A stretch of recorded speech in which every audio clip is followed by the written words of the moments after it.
You. জি জি, আসসালামু আলাইকুম রহমতুল্লাহ। আমরা সংক্ষেপ করার চেষ্টা করব ইনশাআল্লাহ। আসলে যে আলোচনাগুলো আজকে হয়েছে এগুলা কিছুটা পুরানো আলোচনা, এর আগেও আলোচনা হয়েছে।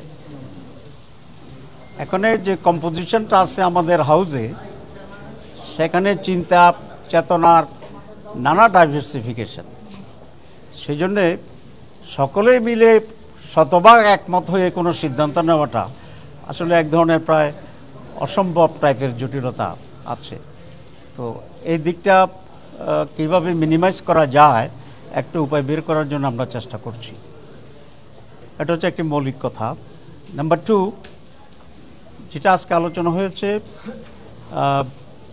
প্রথম যে আলোচনা ছিল সেটা হচ্ছে আমাদের কতগুলো সাংবিধানিক কমিটি যেগুলো আছে সেই সব ব্যাপারে একটি অ্যাপয়েন্টমেন্ট অথরিটি তৈরি করার ব্যাপারে, যেটাকে আগে ন্যাশনাল কনস্টিটিউশন কাউন্সিল বলা হয়েছিল, সেটা একটু নাম পরিবর্তন করে সাংবিধানিক এবং সংবিধিবদ্ধ সংস্থায় নিয়োগ কমিটি হিসাবে এটাকে করা হয়েছে। এটা কারণ ছিল এনসিসির ব্যাপারে ব্যাখ্যায় কারো কারো একটি বিভ্রান্তি ছিল যে এটা সরকারের চেয়ে হায়ার বডি কিনা, আসলে তেমন কিছু নয়। এক্ষেত্রে আমরা বলেছি যে একটা স্থায়ী সাংবিধানিক কমিটি থাকা অত্যন্ত জরুরি। বর্তমান যে পদ্ধতিটি আছে সেটাও সাংবিধানিক কমিটিগুলো কিন্তু স্বাধীন, এটা কোনো এক্সিকিউটিভ বডির উপরে ডিপেন্ডেন্ট না। যেমন নির্বাচন কমিশন গঠন করা, তারপরে আমাদের দুর্নীতি দমন কমিশন গঠন করা, পাবলিক অ্যাকাউন্টস কমিশন গঠন করা, ইত্যাদি ইত্যাদি, মোট 5-6টা। আগে যেভাবে হতো সেটা হচ্ছে প্রত্যেকটা কমিটি নিয়োগের আগে একটা সার্চ কমিটি করা হতো।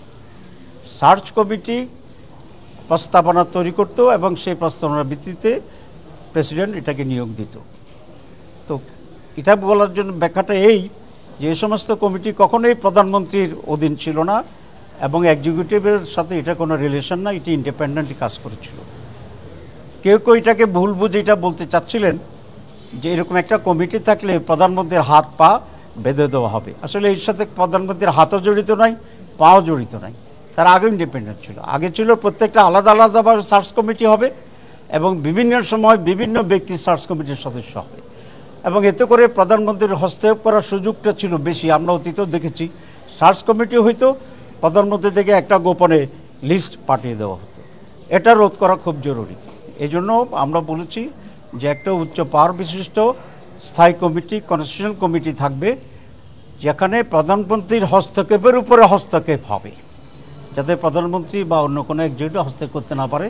এখানে প্রধানমন্ত্রীর ক্ষমতার সংকুচিত বা পরিবর্তনের কোনো ইস্যু নেই, কারণ এটা আগেও ইন্ডিপেন্ডেন্ট ছিল and it was never under the prime minister or executive. 3 দিন ধরে এই আলোচনাটাই চলছে, কিন্তু কেন কোন এই ঐক্যমত হইতে পারা যায় না? আপনি প্রথম বলছেন যে আসলে ঐক্যমত বলতে সব একসাথে হওয়া সম্ভব। হ্যাঁ, আপনার জবাব দেব। তো সেই জন্য এই কনসেপ্টটা ক্লিয়ার হওয়া দরকার যে এই ধরনের একটি বডি, কনস্টিটিউশনাল বডি গঠনের মাধ্যমে প্রধানমন্ত্রীর ক্ষমতার হস্তক্ষেপের কোনো সুযোগ নেই, আগেও ছিল না। এটাকে এনশিওর করার জন্য এটা করা হচ্ছে।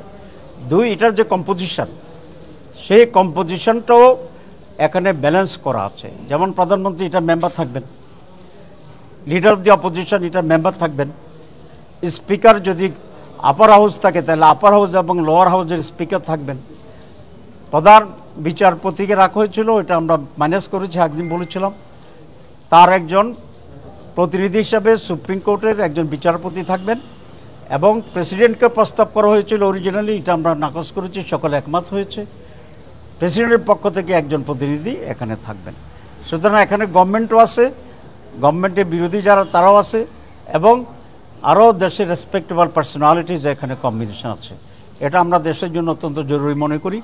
দেখেন, এখনও আমরা বলি যে আওয়ামী লীগের ভূতেরা এতে সচিবালয়ে এখনও সচিব রয়ে গেছে, তাইলে ভূতের আসর তো হয়েছে। এখন ভূতের আসরমুক্ত, নিরপেক্ষ, যোগ্য, মেধাবী, ডিজার্ভিং লোকেরা যেন এই সমস্ত জায়গায় অ্যাপয়েন্টমেন্ট পায়, সেই জন্যই আমরা পজিশন এবং আরও রেসপেক্টেবল লোকদেরকে নিয়ে একটা ব্যালেন্সড কনস্টিটিউশনাল কমিটি গঠনের প্রস্তাব দিয়েছি, এটার সাথে আমরা একমত। এটা হচ্ছে না এই জন্যই বলেছি, এখানে বিএনপির আপত্তি আছে। বিএনপি কনস্টিটিউশনাল কমিটি এরকম গঠন করুক, এটা তারা এগ্রি করছে না। তো অধিকাংশ মোর দেন 2/3 এটার সাথে এগ্রিমেন্ট করা হয়েছে। তো আমরা এই জন্য আজকেও কনক্লুশন হয়নি, কিছু আবার রিফর্ম করা হয়েছে, একটু পরিবর্তন করা হয়েছে, করার পরে আরও কাছাকাছি আসা যায় কি না, কারণ এগুলো অত্যন্ত গুরুত্বপূর্ণ এবং যত বেশি ক্লোজার হওয়া যায়, একমত হওয়া যায়, তাতে কল্যাণ বেশি। এই জন্য আমি রিফর্মস কমিটি যারা আছে পরিচালক, তাকেও আমি ধন্যবাদ জানাই যে সে অধিকতর ধৈর্য সহকারে, মাঝে মধ্যে অনেকের ভিতরে একটু তৈরি হয়, কিন্তু উনি খুবই ধৈর্য সহকারে আরও ক্লোজার করার জন্য চেষ্টা করছেন। আমরা আশা করি এটা জাতির স্বার্থে, স্মুথনেস অফ দি গভর্নমেন্টের সাথে, নিরপেক্ষর সাথে সকল স্টেক হোল্ডাররা এটা মেনে নেবেন। কারণ না হলে আবার আমরা স্বৈরাচারের দিকে যেতে পারি, আবার সেই রাজনৈতিক দুর্বৃত্তায়ন যেটা, ক্ষমতার যেটা, সেটা আমরা যেতে পারি। আমি মনে করি এরকম সংস্কারবিহীন একটি নির্বাচনের যদি আমরা এগিয়ে যাই, সেই নির্বাচন দেশের পরিবর্তন আনবে না, আবার ব্যাক টু দি প্যাভিলিয়ন হয়ে যাবে।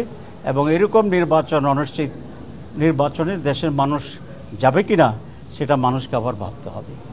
তো এটা হচ্ছে এই। আর যেটা আপার কক্ষ, আমি আরেকদিনও বলেছিলাম, আমরা ইন প্রিন্সিপাল বাইক্যামেরাল পার্লামেন্টের সাথে ব্যাপারে আমরা একমত আছি। উপর কক্ষ যেটা আছে সেটা যেন একটু এক্সপান্ডেড হয়, শুধু এমপিদের ভোটে যেন না হয়ে যায়, তাহলে তো একই দলের একই রিফ্লেকশন হবে। সেই জন্য আমরা বলেছি এখানে জনগণের ভোটে রিফ্লেকশন থাকতে হবে, সেই হিসাবে প্রফেশনালিটিটা হবে, পিআর যেটা আমরা বলেছিলাম। এখানেও মোর দ্যান 2/3 ইতিমধ্যেই মত প্রকাশ করেছেন পজিটিভলি, বাকিটা এখন আলোচনা প্রভাবন আছে। একটু ডিফিকাল্ট হলেও time will solve, I think. এবং ন্যাশনাল ইন্টারেস্টের ব্যাপারে আমরা সকল রাজনৈতিক দলেরা ঐক্যবদ্ধ হইতে হবে, এটাই দেশের জন্য প্রয়োজন এবং কল্যাণ। আপনাদের সবাইকে ধন্যবাদ। জি, তো থ্যাংক ইউ ভেরি মাচ।